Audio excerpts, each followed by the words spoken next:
अनुच्छेद लेखन किसे कहते हैं? अनुच्छेद की परिभाषा, किसी एक भाव या विचार को व्यक्त करने के लिए लिखे गए संबंध और लघु वाक्य समूह को अनुच्छेद लेखन कहते हैं। किसी एक भाव या विचार को व्यक्त करने के लिए लिखे गए संबद्ध और लघु वाक्य समूह को अनुच्छेद कहते हैं। इसका मुख्य कार्य किसी एक विचार को इस तरह लिखना होता है जिसके सभी वाक्य एक दूसरे से बंधे होते हैं। यह भी वाक्य अनावश्यक और बेकार नहीं होने चाहिए। इस अनुच्छेद में एक भी वाक्य ऐसा नहीं होना चाहिए जो कि उससे असंगत हो, जो कि अनावश्यक हो, जो कि बेकार हो। अनुच्छेद अपने आप में स्वतंत्र और पूर्ण होते हैं, बिल्कुल पूर्ण होते हैं, स्वतंत्र और पूर्ण होते हैं। अनुच्छेद का मुख्य विचार या भाव की कुंजी, कुंजी माने की, चाबी, उसका मूल आधार या तो अनुच्छेद के आरंभ में रहता है या उसके अंत में रहता है। उच्च कोटि के अनुच्छेद लेखन में मुख्य विचार अंत में लिख दिया जाता है। क्लियर?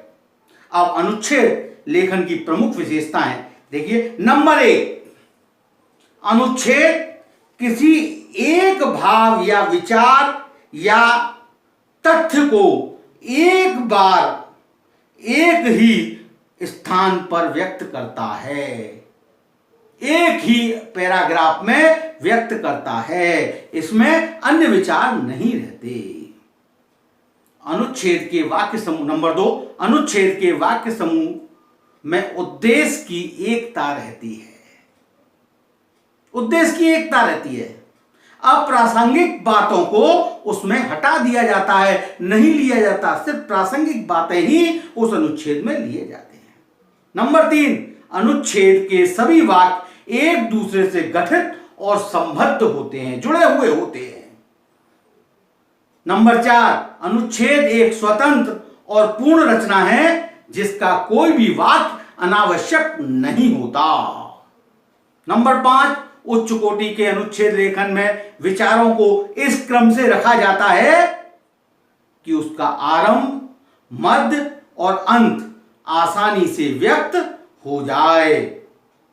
नंबर 6, अनुच्छेद सामान्य से छोटा होता है किंतु इसकी लघुता या विस्तार विषय वस्तु पर भी निर्भर करती है। किसी विषय वस्तु को अपूर्ण नहीं छोड़ा जा सकता यह सोच करके कि इसका विस्तार ज्यादा हो गया, इसका ज्यादा। अतः संक्षेप में हम कह सकते हैं कि अनुच्छेद में नंबर 1 पूर्णता, नंबर 2 क्रमबद्धता, नंबर 3 विषय केंद्रिता, नंबर 4 सामासिकता, नंबर 5 विषयानुकूलता, विषयानुकूल भाषा शैली, अगला संतुलित आकार, के बाद स्वतंत्र लेखन कला आदि विशेषताएं होती हैं। कौन कौन सी विशेषताएं होंगी उसमें? पूर्णता, क्रमबद्धता, विषय केंद्रिता, सामासिकता, विषयानुकूल भाषा शैली, संतुलित आकार, स्वतंत्र लेखन कला आदि विशेषताएं अनुच्छेद में होती हैं। क्लियर? अनुच्छेद लेखन की शैलियां, उस शैलियों से पहले हम एक बार विचार कर लेंगे कि अनुच्छेद कितने प्रकार के होते हैं। अनुच्छेद मुख्यतः 4 प्रकार के होते हैं। नंबर 1 वर्णात्मक अनुच्छेद,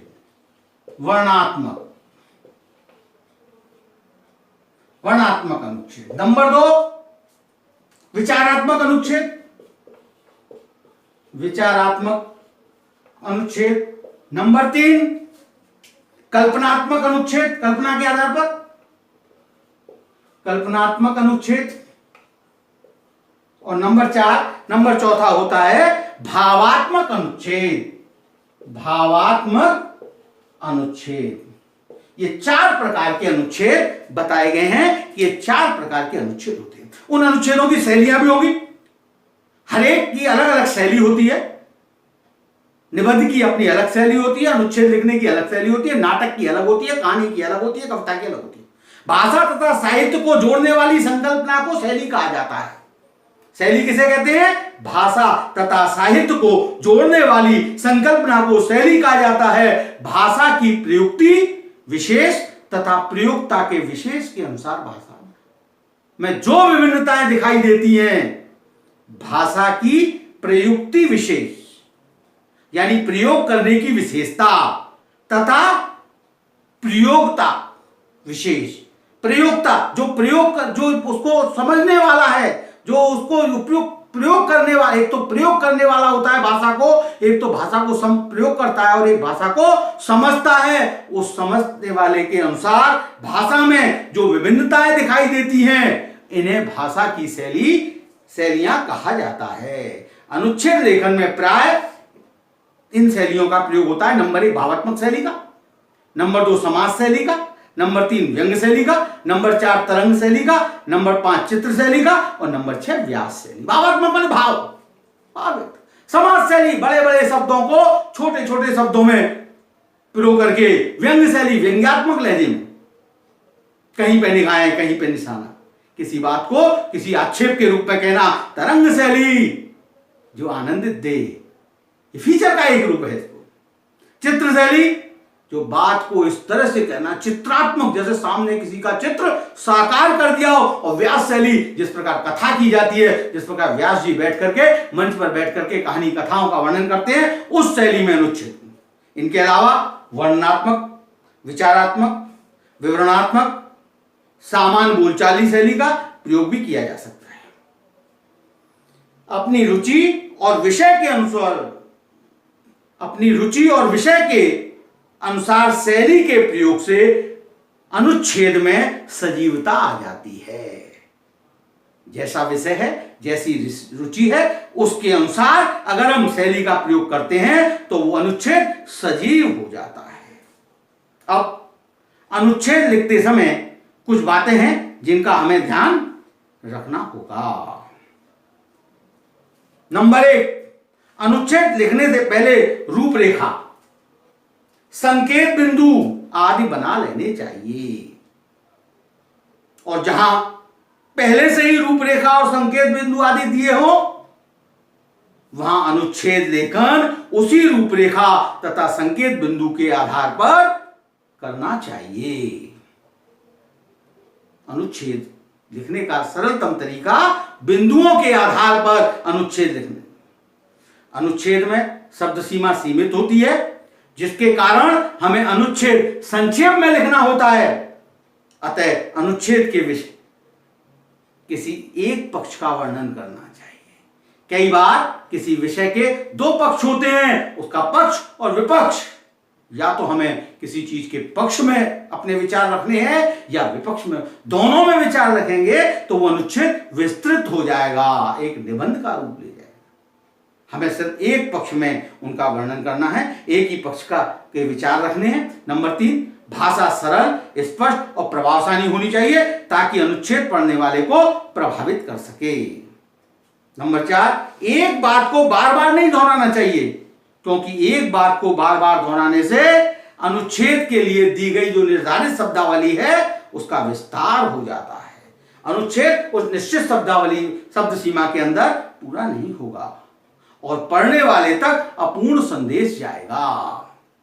नंबर 5, अनावश्यक विस्तार से बचना चाहिए। हमें अनावश्यक विस्तार अर्थात करके अनावश्यक विस्तार नहीं देना चाहिए, परंतु यह भी ध्यान रखना चाहिए कि विस्तार न देने पर हम अपने विषय को स्पष्ट करने में असफल न हो जाएं, अपने विषय से न भटक जाएं। अगला नंबर बिंदु है विषय से संबंधित सूक्ति अथवा कविता की पंक्तियां।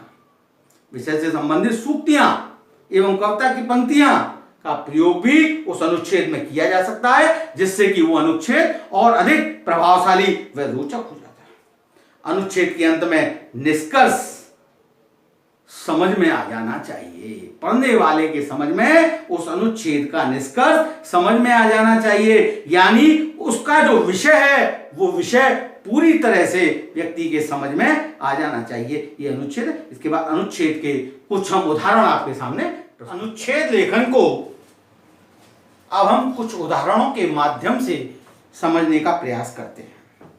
यहाँ हमने दो उदाहरण दिए हैं, प्रथम और द्वितीय। पहला उदाहरण है अनुच्छेद का, जहां लिखा है शेरशाह ने प्रजा की भलाई के लिए बहुत से काम किए। उसने बंगाल से पंजाब तक ग्रैंड ट्रंक रोड बनवाकर दोनों तरफ पेड़ लगवाए, कुएं खुदवाए और सराएं बनवाई। जमीन पर पैमाइश कराकर नए सिरे से मालगुजारी स्थिर की।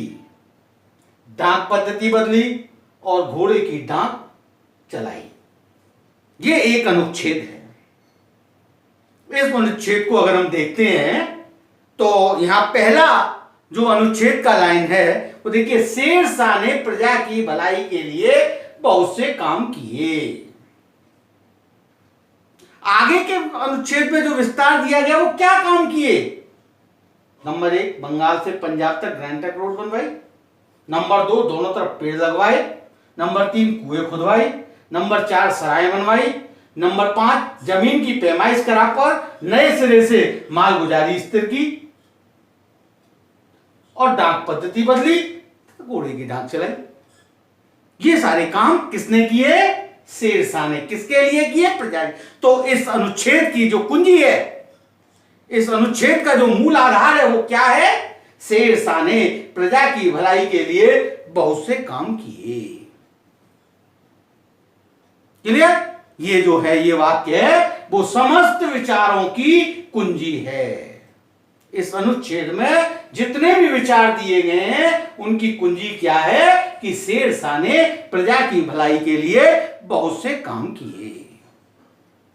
एक बात और देखिए, इस यहां पर कोई भी बात बेकार नहीं है, कोई भी बात अप्रासंगिक नहीं है।